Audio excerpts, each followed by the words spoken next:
Hi, I'm Steve Clemens, and I have a question. With a totally fractured leadership and with international pressure mounting over its war on Gaza, where is Israel heading? Let's get to the bottom line.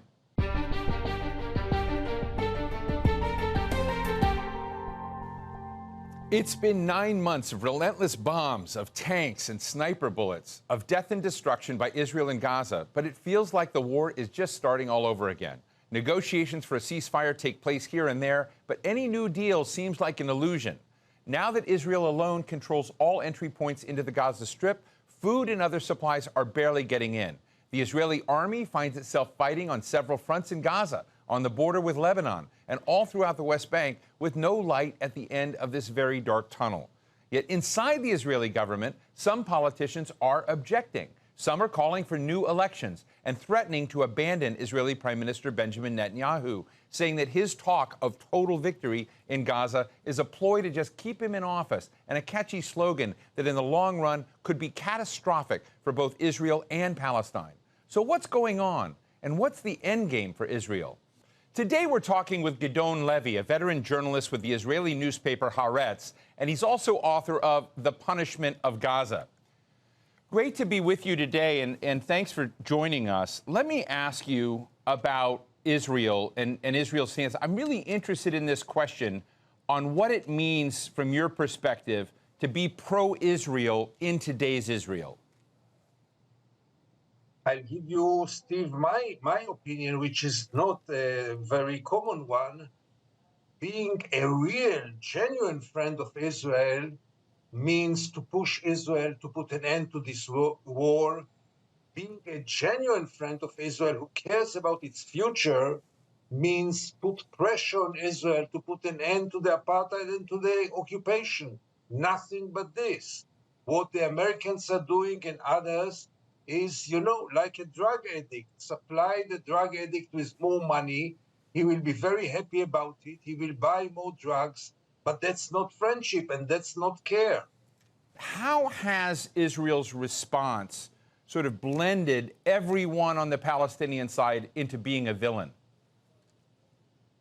It was really a very decisive moment, a moment that changed the whole Israeli society in many ways, because the last remains of the Israeli peace camp were crashed on this day. The Israelis, almost all of them, including the peaceniks and the leftists, came to the conclusion that after those atrocities of the 7th of October, there's a new game in town now. Israel has the right to do whatever it wants.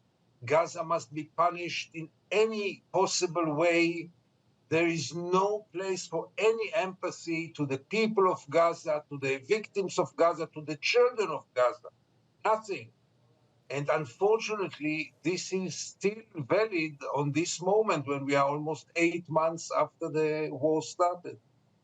You said that Israel's essential behavior, and to some degree you implied its impunity, came from this belief that the Bible, that this righteousness, that American guarantor, and this nuclear research lab down the road essentially gave it this unparalleled, unconstrained ability to behave any way it wants.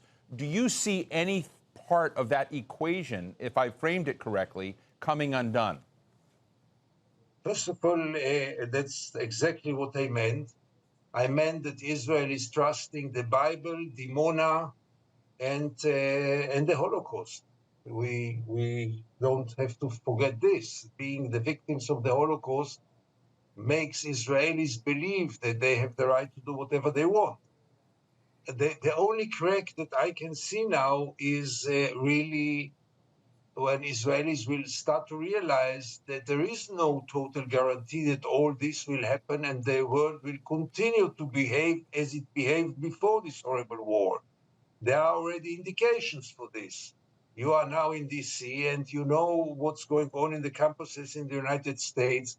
The next generation of decision makers in America are in those campuses, and they will treat Israel entirely different. This will be a new generation with a new approach toward Israel, with an approach which will say, okay, we are spending so much of our taxpayers' money on Israel, which is an American choice. as if Israel is the most needed place on earth, but there must be some conditions for this. Until now, it was unconditional. So I really see that things might change now after the 7th of October, and not necessarily for the bad. Again, an Israel which will feel that it should have some restraints is a better Israel. I'm interested in Gidon Levy being on this island in Israel. And how many people are on your island, and is your population increasing or decreasing as this conflict goes on? I think we can all meet in a public phone. There are very few left. That's the truth. The atmosphere is really terrible. The other day, I was sitting in a cafe in the Tel Aviv Museum, which is really quite a respected place. And my friend was a Swedish writer. And all of a sudden, a woman came to me and really almost touched me with her face and said only one word, "Boged," traitor, and went away. This is the atmosphere right now. Saying the truth is treason. Feeling empathy toward the Palestinians, toward the victims is treason. Showing the suffer of Gaza is treason. We never faced it. Israel was always very concentrated in its own victims, in its own problems, which is totally natural and understandable. But Israel was never so blind to what's going on 1 hour away from here. We were always blind toward it, and the Israeli media is helping us to be so blind and not to know anything. But at this war, we reached a peak that I don't remember such a denial, such blindness, not to know, not wanting to know. Don't bother us with killed children. Don't bother us with starvation. And if you do bother us with starvation, you are not an Israeli patriot. You wrote about Israel's incursion into Gaza back in 2009. And if anyone reads this book, it reads as if it's a map for what has happened since then, and it's incredibly prescient about many of the problems. And I ask you, do you see anything optimistic as you look forward, given the crisis that you first punctuated with this powerful book? So you see, Steve, in October, there will appear the second part of this book. And you don't know how depressed I am by the fact that it's more or less a copy of the first part. I mean, we are in the same place, obviously in a much worse place than then. My only optimism can come from the fact that I always thought that it must get much worse before it will get better. Not that I'm a Marxist, the Marxists believed in it, but Israel lived a too good life, and Israelis got used not to be taken accountable for anything around them. And maybe this war will change it, because once Israelis will be taken accountable for those horrible things, I mean, such horrible things are being done on our behalf, and Israelis feel so good about it. They only care about their own victims, which is natural that you prefer your own victims, but not to see the other. So look, it will be very hard for me to spread optimism right now, because I cannot draw an optimistic scenario. I mean, wherever I look, what will be, what leadership can make a change, with whom? But by the end of the day, maybe it will get so terrible that there will be no other choice but to change. Because without a radical change, we will face the same thing in 2-3 years again. Let me play for you a soundbite of Secretary of State Antony Blinken, who's reflecting on the Gaza crisis and the future. In the absence of a plan for the day after, there won't be a day after. And this is where we need to go. And we need to get as quickly as possible a plan for the day after that does not leave Israel responsible for Gaza, which it says it does not want to be. But if it is, it will simply have an enduring insurgency on its hands for as far as one can see into the future. Or not, if not, Hamas will be left in charge, which is unacceptable. Or if not, we'll have chaos, lawlessness, and a vacuum that eventually will be filled again by Hamas or maybe something, if it's possible to imagine, even worse, jihadis. I'd love to get your reaction to this.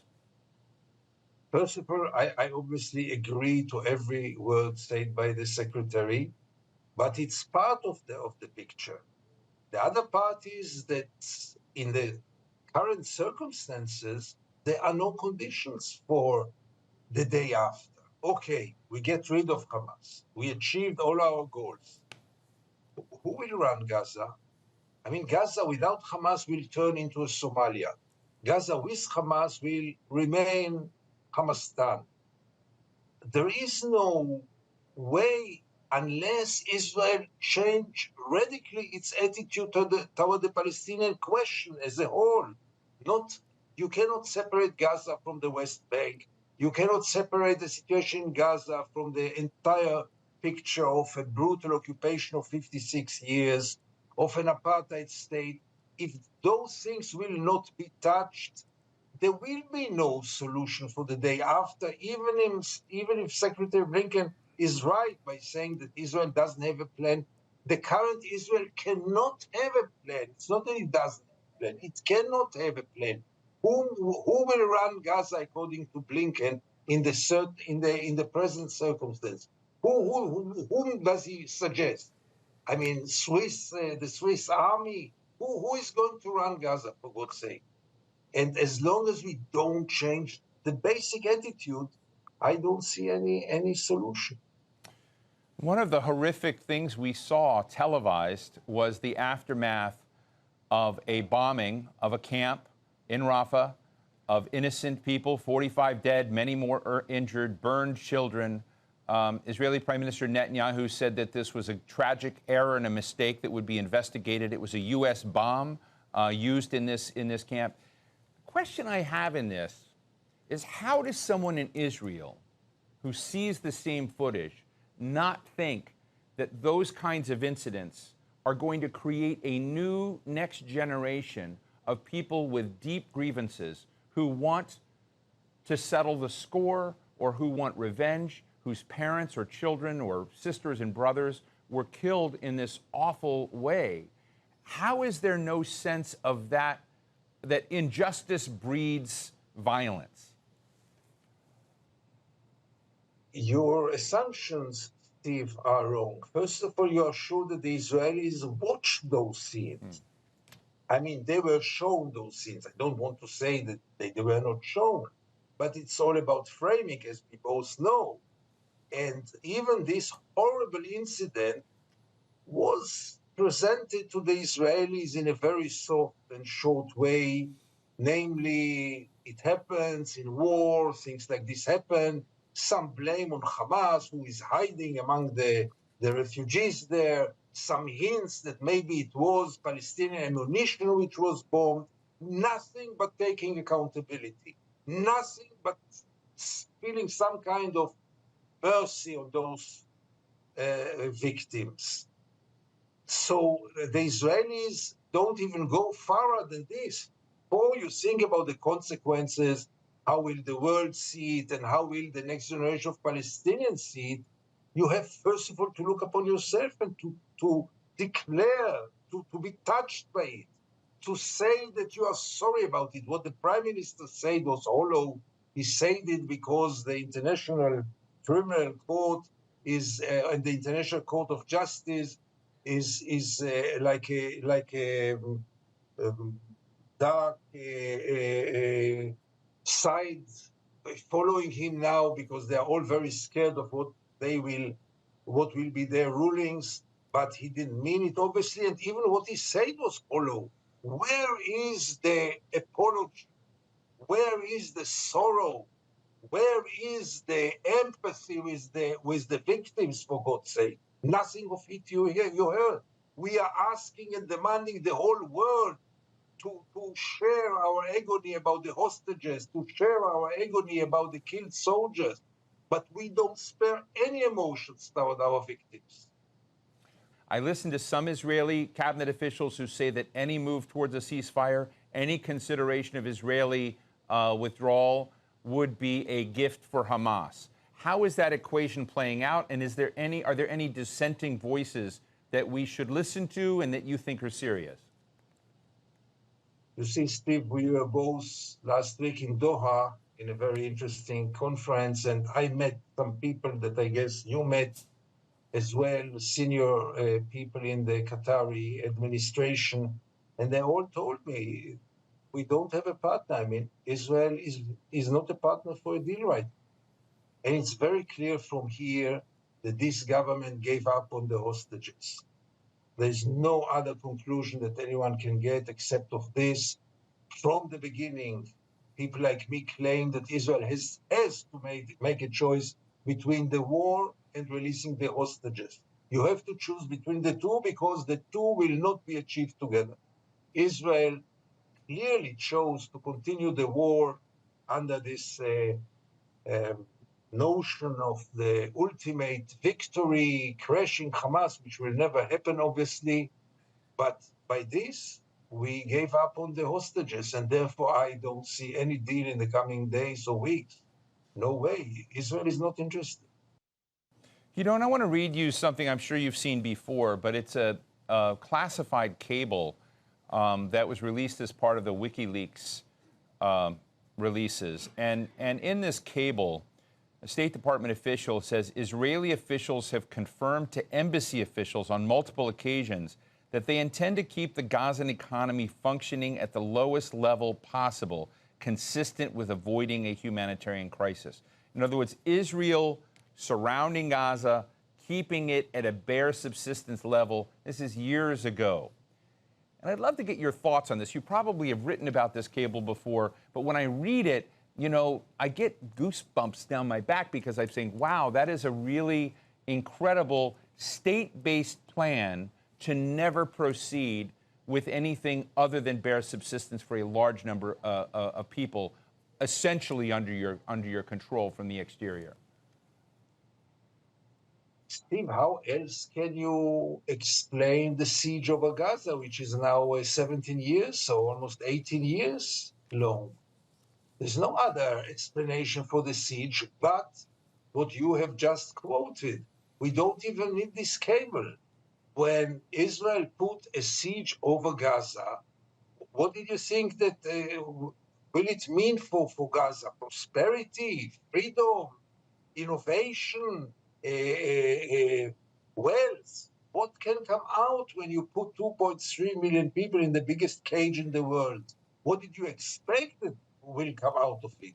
But the problem is that the international community and the United States on top of it lived in peace with it. As long as the Palestinians didn't shoot, the whole world was very indifferent toward this siege. And this is so critical because the world closed its eyes for 17 years to the fact that Israel is doing a huge crime of war much before the war by putting 2.3 million people in the biggest open jail in the world. And the world said nothing about it. You believe we're seeing Israel commit genocide in Gaza? I would say so. Here, I have also to be careful because it's all about the court now to decide if is it a genocide or not. I will quote myself with all the modesty. One of my pieces had the title in Haaretz, had the title, "If it's not genocide, what is it?" And I know the genocide requires some conditions. I mean, the legal definition requires intent. I don't think that Israeli government got a decision on the 7th or 8th or 9th of October, we are going for a genocide in Gaza. No, this was not the case. It was also, God forbid, about the comparison, it was not also a plan for a final solution for Gaza. No. But the outcome speaks about itself. This mass killing, how else can you describe it? I mean, 15,000 children. Imagine yourself, 15,000 children being killed. How can we call it? Anti-terror campaign?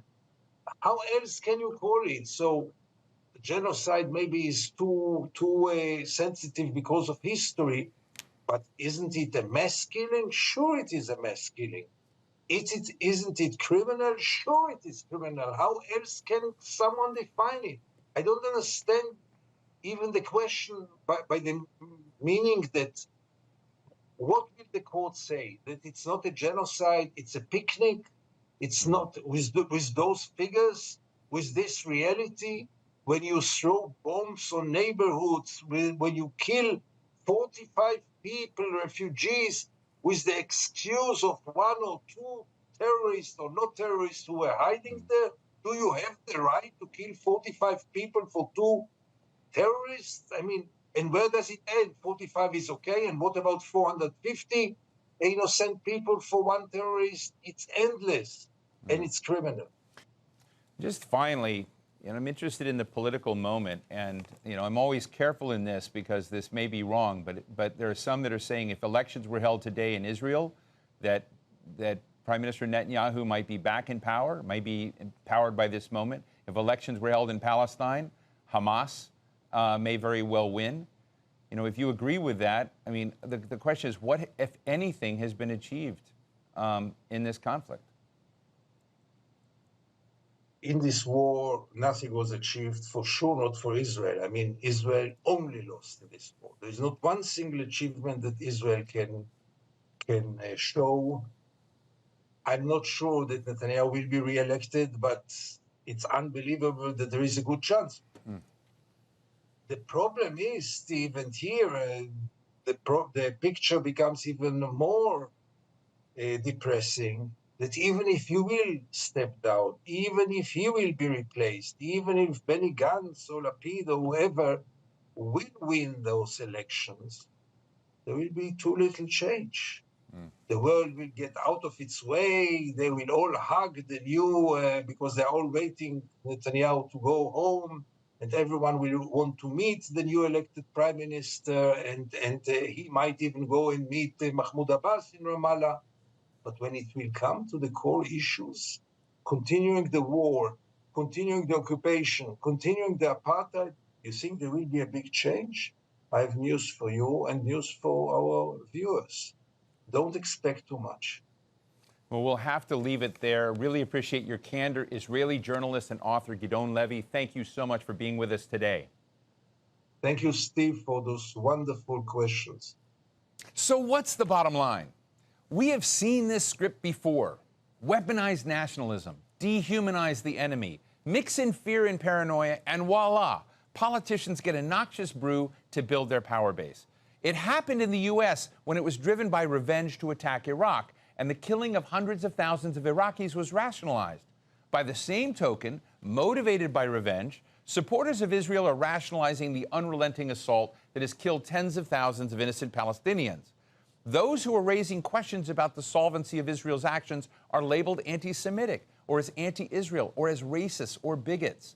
My guest today is calling out the leaders of his own government. But the sad truth is that few share those views in Gidon Levy's country. Israel is far away from introspection and rationality, and it's mostly still manically focused on the indiscriminate destruction of Gaza. There shouldn't be any illusions that this phase is even close to being over, especially with Washington's blanket support. And that's the bottom line.